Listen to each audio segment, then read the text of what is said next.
వీక్షకులకు నమస్కారం అండి. మా హేమా పురుష్ ఛానల్కు స్వాగతం, సుస్వాగతం. మీరు మొదటిసారి కనుక మా వీడియో చూస్తున్నట్టయితే తప్పకుండా సబ్స్క్రైబ్ చేసుకోండి. ఈరోజు మనం చూడబోతున్నది అద్భుతమైనటువంటి ప్రదేశం ఉండవల్లి గుహలు. ఈ వీడియో మీకు కనుక నచ్చినట్టయితే లైక్ చేయండి, షేర్ చేయండి, కామెంట్ చేయండి. సబ్స్క్రైబ్ చేయడం ద్వారా మమ్మల్ని ప్రోత్సహించగలరు. ఈ గుహలు ఆంధ్రప్రదేశ్ రాష్ట్రం గుంటూరు జిల్లాలో ఉన్నాయి. విశ్వకర్మ స్థపతులచే భారతీయ శిల్పశాస్త్రం ప్రకారం పెద్ద శిలను తొలచగా ఏర్పడిన పురాతన గుహాలయాలకు ఇవి ఉదాహరణగా చెప్పుకోవచ్చు. ఈ గుహలు విజయవాడ నుండి 6 కిలోమీటర్ల దూరంలోను, గుంటూరు నగరానికి 22 కిలోమీటర్ల దూరంలోనూ ఉన్నాయి.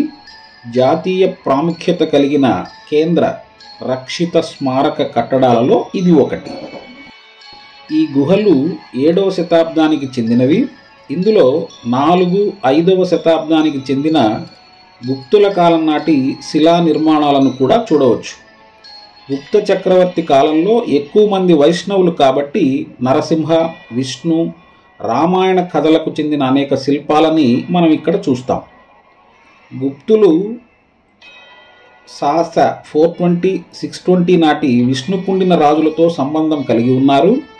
ఈ గుహలు అనంత పద్మనాభస్వామి, నరసింహస్వామి దేవతలకు అంకితం చేయబడ్డాయి. తరువాత కాలంలో జైనులు, బౌద్ధ సన్యాసులు వీటిని విశ్రాంతి గృహాలుగా ఉపయోగించారు. ఈ గుహలు 4 నుండి 5వ శతాబ్దాలలో ఘన ఇసుకరాయితో ఉన్న ఒక కొండపై చెక్కబడ్డాయి. ఇక్కడ అనేక గుహలు ఉన్నాయి. 4 అంతస్తులు కలిగిన ఒక గుహలో 2వ అంతస్తు లోపల ఒక నల్లరాయి ఫలకంపై విశాలమైన భంగిమలో విష్ణువు భారీ విగ్రహం చెక్కబడినది. ఆంధ్రప్రదేశ్లోని అనేక బౌద్ధ కళాఖండాలు, స్తూపాలను హిందూ దేవాలయాలు దేవతలుగా మార్చారని చెప్పడానికి ఉండవల్లిని ఒక ఉదాహరణగా పేర్కొనవచ్చు. ఇది మొదట ఉదయగిరి, ఖండగిరి నిర్మాణాన్ని పోలి ఉండే హిందూ గుహ. విష్ణుకుండిన రాజుల పాలనలో ఈ గుహలు 4-5 శతాబ్దాల మధ్య చెక్కినట్లుగా అంచనా వేయబడింది. ప్రధాన గుహ గుప్తుల వాస్తుశిల్పానికి ఉదాహరణగా చెప్పుకోవచ్చు. ప్రారంభంలో ఇసుకరాయి కొండల్లో చెక్కబడిన పురాతన శిల్పాలు, గుహలు, ఆనవాలు జైన నివాస ఆకారంలో ఉన్నాయి. ఈ గుహలలో మొదటి అంతస్తు నివాసం ఇప్పటికీ జైన శైలిని కలిగి విహార జైన సన్యాసులను ప్రదర్శిస్తూ తీర్థంకరుడు శిల్పాలను కలిగి ఉంటుంది. ఈ గుహలో మొదటి స్థాయిలో చెక్కిన విహార బౌద్ధ కళాకృతులు ఉన్నాయి. పురాతన కాలంలో ఈ గుహలను భిక్షు సన్యాసుల నిలయానికి సముదాయంగా ఉన్నట్లుగా తెలుస్తోంది. గుహల గోడలపై చెక్కిన శిల్పాలు నైపుణ్యం కలిగిన హస్త కళాకారులు చెక్కినట్లుగా ప్రదర్శిస్తాయి. గుహల చుట్టూ పచ్చని గ్రామీణ ప్రాంతాలున్నాయి. ఈ పురాతన గుహాలయాలు అనేక చక్కటి నమూనాలను కృష్ణానదికి ఎదురుగా ఉన్న ఎత్తైన కొండ నుంచి కూడా చూడవచ్చు. ఇది తూర్పు ముఖభాగంతో 25 మీటర్ల పొడవు, 16 మీటర్ల వెడల్పు కలిగిన 4 అంతస్తుల గుహాలయం. ప్రతి అంతస్తులోనూ చాలా వైవిధ్యం కనపడుతుందండి. క్రింది అంతస్తు అసంపూర్తిగా ఉన్న తక్కువ స్తంభాలను కలిగిన పెద్ద గదిగా ఉండి ఇది 8 స్తంభాలు, ముఖభాగంలో 7 తలుపులను కలిగి ఉంది. మొదటి అంతస్తు వెనుక భాగంలో 3 మందిరాల సముదాయ నిర్మాణంలో మొదటి ప్రతి ఒక్క మందిరం ముందు స్తంభాల హాలు కలిగి ఉన్నది. ఇవి త్రిమూర్తులకు అంకితం చేయబడ్డాయి. గోడలపై ఉన్న శిల్పాలు వైష్ణవ దేవతలను సూచిస్తాయి. 2వ అంతస్తులో స్తంభాల దీర్ఘచతురస్రాకార మందిరంలో సర్పం మీద విష్ణు ఆకారంలో ఉన్న విగ్రహం ఉన్నది.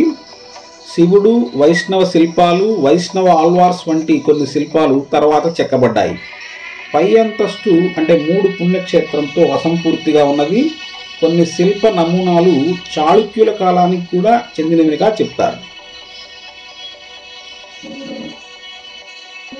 గుహలకు అనుసంధాన ఏకైక మార్గం రహదారి ద్వారా మాత్రమే ఉన్నది.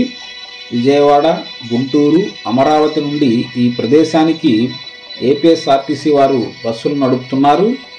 ఆంధ్రప్రదేశ్ రాజధాని ప్రాంత అభివృద్ధి ప్రాధికార సంస్థ, ప్రకాశం బ్యారేజ్ నుండి కృష్ణానది గుండా టూరిస్ట్ బస్ బోట్ సేవలను కూడా నడుపుతున్నది. గుహాలయం లేదా గుహాలయాలు అనేవి సహజంగా ఏర్పడిన ఘన శిలలను త్రవ్వడం ద్వారా పెద్ద పెద్ద రాళ్లను, కొండలను గుహవలే అవి పుట్టిన చోటనే తొలిచి అక్కడే ఈ రాళ్లను ఆలయాలుగా మలచి నిర్మించిన దేవాలయాలను గుహాలయాలు అంటారు. ఎల్లోరా, అజంతా వద్ద ఉన్న రాతితో కప్పబడిన దేవాలయ నిర్మాణ అద్భుతాలు గుహాలయాలుగా చెప్పుకోవచ్చు. శిలలను తొలచి నిర్మించిన నిర్మాణాలు మనిషి ప్రారంభం నుంచి రూపొందించబడ్డాయి. ఇక్కడి శిల్పకళా నైపుణ్యం కూడా అజంతా, ఎల్లోరాలోని శిల్పాలకు ఏమాత్రం తీసిపోండి. ఇవి గుప్తుల కాలం నాటి ప్రథమ భాగానికి చెందిన నిర్మాణ శైలికి లభిస్తున్న ఆధారాలలో ఒకటి. ఈ గుహలు బౌద్ధ, హైందవ శిల్ప కళారీతుల సమ్మేళనం. 4 అంతస్తులుగా ఈ ఉండవల్లి గుహలు ఉన్నాయని చెప్పుకున్నాం కదా. అసలు ఏ అంతస్తుల్లో ఏమున్నాయో ఒకసారి చూద్దామండి. మొదటి అంతస్తులో ఋషులు, సింహాలు వగైరా విగ్రహాలు ఉన్నాయి. నరసింహస్వామి, విఘ్నేశ్వరుడు, దత్తాత్రేయుడు ఇంకా కొన్ని విగ్రహాలు గోడలకు చెక్కి ఉన్నాయి. స్తంభాల మీద కూడా కొన్ని శిల్పాలు ఉన్నాయి. రెండో అంతస్తులో శయనించి ఉన్న అనంత పద్మనాభ స్వామి విగ్రహం ఉన్నది. గర్భాలయ ద్వారానికి జయ విజయుల విగ్రహాలున్నాయి. ఇక మూడో అంతస్తులో పూర్తిగా నిర్మింపబడని త్రికూటాలయం ఉన్నది. ఇందులో ఎలాంటి విగ్రహాలు లేవు.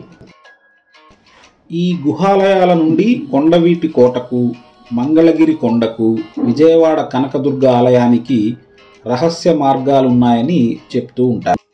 పూర్వం ఈ మార్గాల ద్వారా రాజులు శత్రువులకు తెలియకుండా తమ సైన్యాన్ని తరలించేవారని చెప్తారు.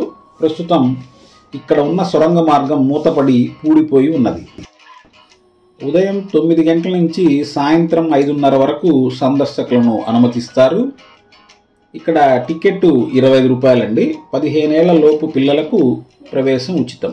మీరు కూడా వీలు చూసుకొని ఎప్పుడైనా విజయవాడ, మంగళగిరి ఆ ప్రాంతాలకు వెళ్ళినప్పుడు ఈ గుహాలయాలను మీ పిల్లలతో సందర్శించండి. ఒక మంచి అనుభూతిని పొందుతారు. స్వస్తి.